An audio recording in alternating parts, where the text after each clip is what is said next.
और अगली अहम खबर, मध्य प्रदेश में अब 3 सितंबर को राज्यसभा का चुनाव में सिंधिया के इस्तीफे से ये सीट खाली हुई थी। कई दावेदार इस सीट के लिए हैं। 11 जून को ज्योतिरादित्य सिंधिया ने इस्तीफा दिया था। गुना से सांसद बनने के बाद उन्होंने राज्यसभा की सदस्यता छोड़ दी थी। एमपी समेत 9 राज्यों की 12 सीटों पर 3 सितंबर को अब चुनाव होने हैं।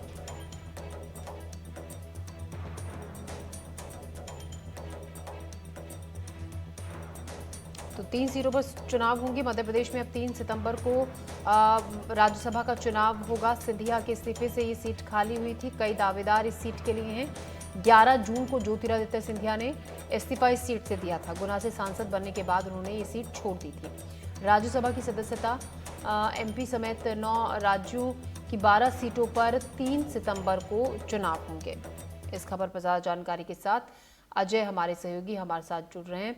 अजय, 3 सितंबर को चुनाव होगा। इस सीट के कई दावेदार हैं। सिंधिया के छोड़ने के बाद ये सीट खाली हुई थी और फिलहाल क्या इसके बारे में हम विस्तार से आपसे ताज़ा जानकारी चाहेंगे और कौन कौन सी सीट हैं जो कि अब इन चुनावों के दौरान जिनके लिए कैंडिडेट अपनी किस्मत आजमाएंगे। देखिए, अभी ज्योतिरादित्य सिंधिया ने इस्तीफा दिया है और यही सीट खाली है। और इस सीट के कई दावेदार हैं। माना जा रहा है कि जयभान सिंह पवैया से लेके केपी यादव, जो गुना में जिन्होंने ज्योतिरादित्य सिंधिया को चुनाव हराया था, उनके पुनर्वास को लेकर भी पार्टी को काम करना। यही कारण है कि तमाम इन नेताओं में से ही फैसला होना है। लेकिन राज्यसभा का चूंकि चुनाव है और अभी तक बीजेपी लगातार मध्य प्रदेश में जिस तरीके से राज्यसभा के लिए दूसरे अन्य प्रदेशों के नेताओं को तवज्जो देते आई है, और पिछले कई बार से कई सालों से इस तरीके से ज्योति हुआ है कि जब मध्य प्रदेश के बाहर के नेताओं को मध्य प्रदेश में राज्यसभा की सीटों के लिए न सिर्फ मौके दिए जाते रहे हैं, बल्कि कई नेताओं को राज्यसभा भेजा गया है। केंद्रीय आलाकमान को, पार्टी को इस पूरे मामले पे रणनीतिक फैसला लेना है कि वो क्या फैसला करते हैं।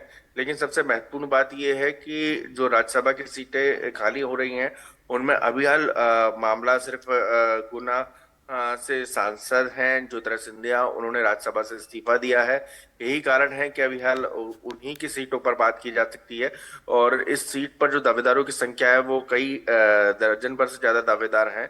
लेकिन जिन दावेदारों में जिनकी संभावनाएं सबसे ज्यादा प्रबल है, उनमें केपी यादव की बात की जा सकती है और जयभान सिंह पवैया और दूसरे अन्य जो दावेदार हैं वो शामिल हो सकते हैं।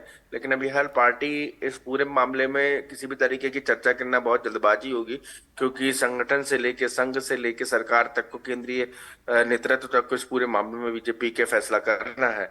और अभी काफी वक्त है। 3 सितंबर को होगा राज्यसभा का चुनाव। तो समझा जा सकता है कि इन दिनों में कई रणनीतिक फैसले होंगे और कई विचार विमर्श पार्टी और संगठन के लेवल पे हर स्तर पे किए जाएंगे।